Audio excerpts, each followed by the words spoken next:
waxay nagu dhex jira dad badan oo siiba sidii niman maalin dhoweyd sababa tegay oo doonayay ugaaska inay khalkhaliyaan ilaahay khayr ha siiye ugaasku uu iska soo eriyey oo dangada buursi ka shaqaynayna dan gaara u socda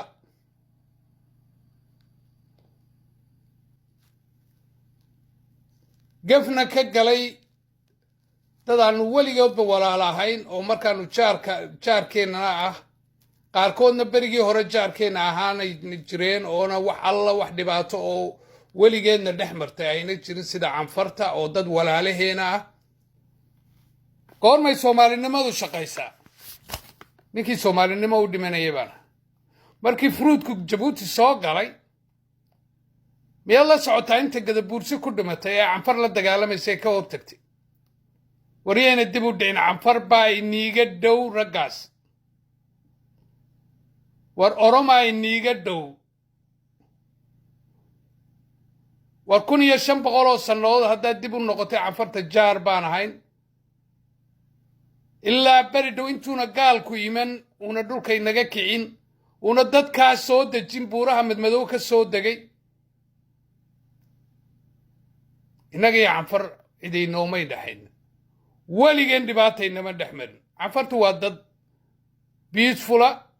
waa dad nabadda jecel waa dad jaarka yaqaana waryaan been laynii sheegin soomaali baynu isku nahay dir baynu isku nahay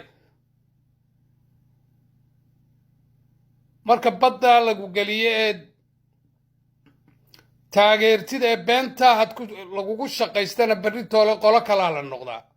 ka u horreeya ee la cadaadiyo waddankii laga dhammeeyey loo dhammeeyey waa gadabuursaan la hadlaya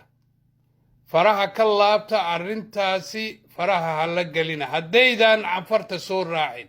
weliba anigu waxaan idin odhan lahaa canfarta soo raaca kuwaasaa inaga xiga waxbayaan been la ysku sheegin maamul goboleed war maxaa iniga siya war gadabuurso maxaa iniga siya ma 4 tuugtee jabuuti laga soo diray iyo 4tii hore u soo joogtay ee enforcementka looga soo diray jabuuti gurmadka jabuuti looga soo diray sida loo caawiyo yaa iniga wada caqli badise war gadabuurso maanta iniigu dhowdahay inaad kala doorataan in gadabuursi magaciisa la waayo iyo inaad xoraysaan marka waxaan iniga codsanayaa siiba kuwa awdal jooga war u gurmada bahawar muusada ha loo gurmado gargaaro baray ha loo gurmado bahabar celidaa buuraha la geliyey la eryanayo odayaashoodii ha loo gurmado waan ognahay tuugta magaalada boorama joogta ee ka shaqaynaysa arrimahan waa laynila xisaabtami gadabuursi wuu xoroobi gadabuursi waxaan wuu ka baxayaa dulmigii wuu dhammaaday xagga ilaahay bay ka socotaa iyaga iyo oromaba 150 sannadood baa yaa la addoonsanayay wataa oromo xorowday wataa canfari xorowday gadabuursaa hadhay